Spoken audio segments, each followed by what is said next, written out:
What's going on, guys? Doolum here, back here with another video, and today we're going to be talking about the defense I'm going to be running on week 2 of Cosmic Crucible. I got a lot of feedback from my defense in week 1. I've been able to see what works, what doesn't, and why I'm going to be running what I'm running. So if you guys are ready, let's get into it.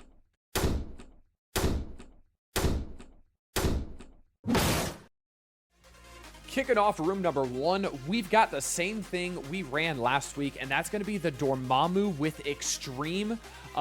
This room got me some pretty awesome results, honestly. This took either a superior 6 to beat it, or people were just losing with Cabal. I had a guy use Cabal with 2 other villains, and it did not go well at all. Then he came in with like a Tangled Kestrel, and then just got deleted by a Nightcrawler ult and a Cyclops ult. This room has done absolutely amazing things for me if people don't take it too seriously, especially with this ISO setup here. So the keys are going to be having Raider on these 4 on the right here, especially Forge.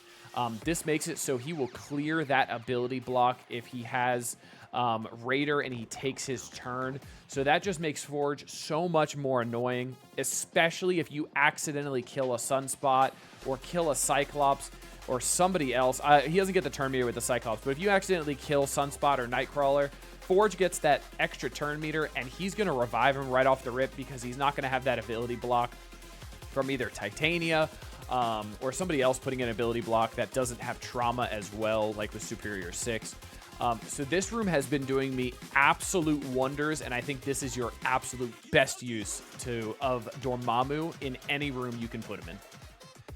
Coming into room number 2, we've got full Pegasus, and that's right, this is what I'm running here. I know what you're saying. If you have Pegasus, what are you going to do against Extreme with Rogue?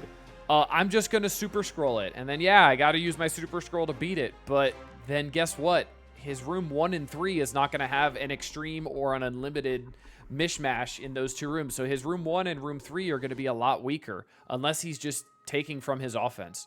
So Pegasus is by far the best defense in here that doesn't take anything from your offense, other than obviously Pegasus itself. But honestly, I don't miss Pegasus on offense whatsoever. These are great because only really one thing can beat this, and it's Bifrost. And that's the only thing that does really, really well into this, which makes this team really, really good because it only has one solid counter that doesn't involve Super Scroll. It doesn't really take from your offense that much because the only team that Hive Mind can't beat is that Extreme with Rogue. But Hive Mind can pretty much beat everything else, including Bifrost, unless it is a Pegasus of their own. But that means you have Bifrost on offense to take out a Pegasus of their own. So it's super, super easy. This is by far the best defense that I've found and the most versatile and easy to use, that doesn't put you in a pigeonhole where you got to put like Pegasus with Super Scroll or Bifrost or Super Scroll, anything like that. So I'm running Pegasus, and it's getting me some pretty good results as well. Coming into room number 3, I am taking a page out of my opponent's book, actually, from round number 3. He used this kind of Unlimited and then Quicksilver Noir in here. And the reasoning behind this is the Noir goes first really, really quickly with pretty much any team you bring into here. And then he has an RNG chance to give Quicksilver a speed up because Quicksilver's passive. He gets a random positive effect for 2 turns.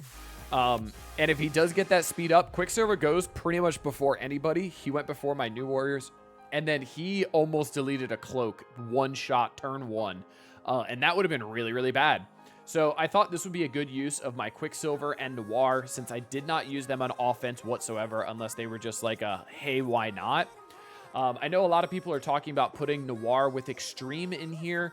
But again, my room 1 results have been so incredible that I don't think Extreme and Noir is worth it in here, especially when one really, really, really terrible, really old tune absolutely counters that, and that's Echo. So that's why I'm going to stick with this for week number 2. It's going to be that Unlimited with Dazzler, Gambit, Rogue, and then have that Quicksilver and Noir on the back row there. That's going to be my room number 3. Coming into room number 4, I am actually going to keep my Black Order with Vulture, and the reason being is it still takes good teams to beat it. Somebody brought a Superior 6 in here. Yes, they got an 8372, but the fact that they had to bring a Superior 6 in here and they were that scared of it is A-okay in my books. Somebody else also brought a Darkhold in here, and it did extremely well. But I watched the matchup back, and it almost failed for them if I just had a bigger Thanos. So what I actually did is I took my Thanos to level 100. So he is Blue Raider 5 G18 level 100. He is a 550k big boy 1 diamond. And honestly, his ult can probably one-shot most people's Darkhold out there because people did not take their Darkhold to level 100. At least not all of them. Some people would take MLF, but that's about it. So that's why I'm going to keep this in here, because it is a super, super low budget option for your defense. You do end up losing Vulture, but honestly, I didn't even miss Vulture on offense in week 1. So that's why I'm happy keeping this in room number 4. Coming into room number 5, shocker, Infinity Watch, I know, but I've got Black Knight in here to be an absolute nuisance. So Black Knight is coming in over Moondragon, and the reason why is because this is almost forcing an Apocalypse to come in here. I actually had somebody try to do this without the Apocalypse with the Eternals big time comp, and they combat canceled, and they were in my chat and said they did not have a good time with this whatsoever. So this is almost forcing an Apocalypse in here, which means room number 1 is going to be way worse, because if you don't have Apocalypse MOE for room number 1, that's not the best for you. And then it forces using Superior 6 in room number 1. Then you don't have Superior 6 for my room number 6, which is also another problem. So I'm really liking having the Black Knight in here, because I couldn't find anywhere else really good to put him. Because if he's in room number 3, he gets deleted by Masters of Evil and a couple other things. So I figured putting him in 5 with Infinity Watch, who is always in an efficiency sink, is going to make them a bigger efficiency sink, because now it won't only be the turn bonus, but it'll also be the health bonus, because Black Knight pings are going to be shredding some people. So Black Knight Infinity Watch is doing some great things, and I'm really, really impressed with it so far. Room number 6, we've got the SD, Emma, and MLF, and this one has been getting me some surprise wins. Somebody tried to use New Warriors Lizard over Dagger into this. It did not work. Somebody tried to use New Warriors into it. It did work because I didn't have my MLF as a skirmisher, and she did not land a lot of the negative effects. Other than that, people have been throwing Superior 6 at this, which I count as a win, because that's what the other team with Dormammu in here is trying to pull, is a Superior 6. And if I'm able to do that because I have an Emma in here instead of a Dormammu, and then I could use my Dormammu in room 1, I count that as a massive win.